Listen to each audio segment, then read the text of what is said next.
If you ever played Sunless Sea, you're probably going to like this game. Hello everybody, this is Ketshi1383 with Ketshi Gaming, and this week's Epic Store free game is Sunless Skies Sovereign Edition. It was developed and published by Fail Better Games, initially released back in 2017 in early access and officially released in 2019 on Nintendo Switch, PlayStation 4, Xbox, pretty much all the big ones. It is classified as an adventure game, indie game, role-playing video game, and a shooter game. And it's kind of described as an eldritch horror game.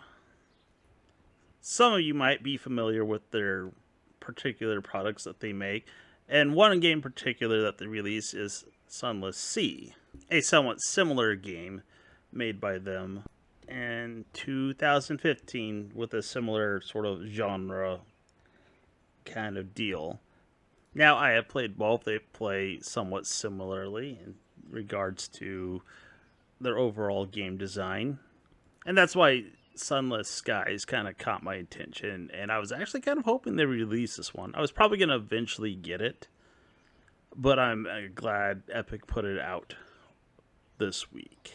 Now, I'm just going to cover it briefly from basically only playing it for a couple of hours, but Mandalore Games has covered both of those if you want to go more in depth into what it's about and how it controls, and he's a lot better at it than I am. So, it starts off with a journal entry from the captain of the, I guess, rocket train that you're on. And then you start out by taking over control of the train. It is what we call, I guess, tank controls in this case. Regardless of what direction you go, if you push W, you'll go forward. And you push A, you'll turn left. If you push D, you'll turn right. And if you push S, you'll go backwards. They also have a dodge mechanic with Q and E. Now, this can kind of mess you up just a little bit, especially when you're pointed towards the bottom of the screen and you want to go to the right instead of the left. But this first part of the game is just more or less a tutorial area teaching you more or less things that can happen in the game.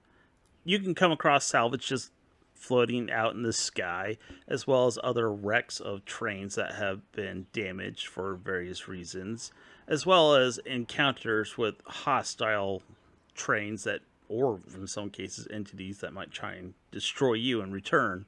But also includes, I guess, for lack of a better way of putting it, what could potentially happen if you board a train. It goes over some scenarios and you choose what you want to do. Some of them are risky, which do come with rewards. They can also come with dire consequences. But you could also go the safer route and just not get anything at all in some cases. It gets a little bit more complex after that. This one has a little bit more action in comparison to Sunless Sea. Yes, you can go around shooting things in Sunless Sea. This one pretty much feels like it's mandatory to have a gun attached to your ship, whether you like it or not. And luckily, I haven't come across an ammo situation where I just run out. It seems to be infinite, but that might change depending on what kind of weapon you have. You also have fuel and supplies, which drain over time. Supplies, I'm not really sure if I paid enough attention, if it only is consumed when you move. But fuel definitely is only consumed when you move, and you can potentially land yourself in a very bad situation if both of those run out. My first playthrough, I didn't get very far in exploring the area. I found a couple of ports, but I found myself short on funds, not being able to afford supplies, or even getting lucky and just finding them out in the middle of the sky on a train or just floating out there. And at one point I was hunting down marauders to get some sovereigns in order to buy them, but even with that I wasn't able to get enough, and I eventually knew I was in a situation where I was going to die because I didn't have fuel or food and no way of getting any. But let's go back to the beginning tutorial sort of area. After you dock at Winchester Station, you get to make your own sort of, I guess, side profile of an avatar. It doesn't really affect anything that I know of. It's just sort of there. But you do get to choose your background and what your goals are and stuff like that, which does have an effect on how the game plays. So after you get back to New Winchester, the captain dies along the way, being inflicted with some kind of injury or illness that makes her breathe fire, apparently. Or has fire living inside of her. I'm not entirely sure which. It sounds horrible, but she dies from it. And in her will, she leaves you her train ship, along with instructions of taking a box all the way to London. After that, yes, set sail for the skies. Now, I guess my first mistake was I didn't check around the port and see what work I could find initially. I just set sail to sort of get the feel for it, and you already know what happened.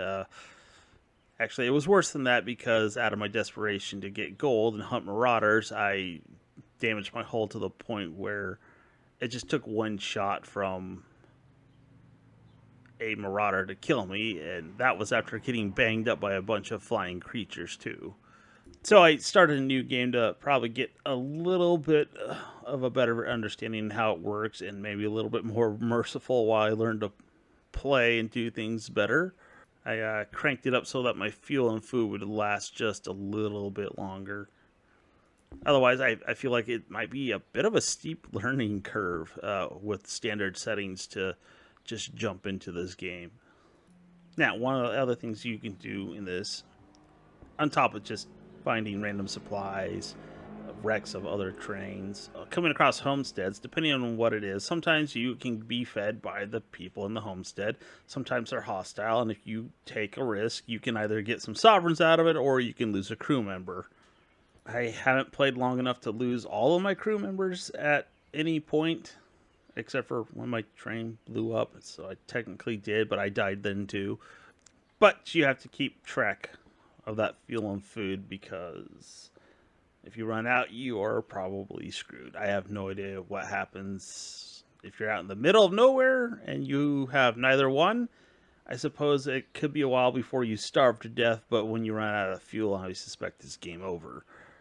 But there are other things. Spending time out in the sky causes what they call terror to occur.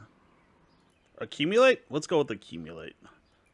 So, just being out in the sky is apparently terrifying, and it builds up over time. There are also other things in the game, like locations that can cause terror to increase, while you can also find the antithesis of areas where it will decrease your terror.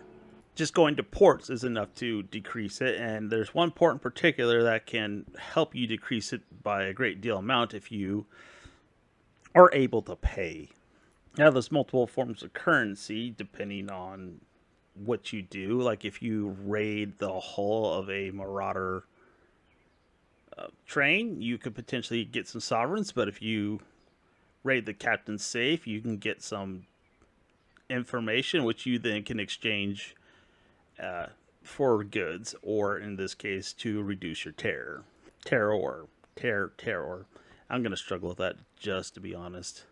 So, you can also, like I said, get jobs. One of the first things I did was transport someone to a station that I had no idea existed. It gave me a vague direction of north-northeast. And it was on the outer fringes of the map, in this case. And I had to fight these weird banshee things that apparently want your books for some odd reason. And then after that, I fought a bunch of marauders. I haven't gotten too far into the game on, I guess, what would be my third playthrough? Or, I guess, third time starting a new game. I can't remember why I started again a third time. I think I might have accidentally selected something I didn't want, and I want to try something with the settings, so that might be why. But I know a lot more can happen. Like, you can have a mutinous crew try and take over your train. You can upgrade your train. You can get various equipment for your train. Like, you can earn money by mining and not just trading. It's going to be a little rough at first because your cargo hold really doesn't hold that much. And if you're playing on standard, you're going to need all that just to get around without starving or running out of fuel. So you'll be doing a lot of personnel transport in that case. The other thing you can do is, yes, there's an RPG element to it in which you can level up your captain and you can sort of upgrade your abilities, and it'll affect outcomes or how you can handle certain situations. It's a little bit more in depth than it appears on the surface. And so far, I'm actually kind of having some fun with it. So I would definitely recommend picking this up this week. It's there until July the 4th? Yes. So the 4th of July at 10 a.m. Central Time. If you made it this far, thanks for watching. Have a good one.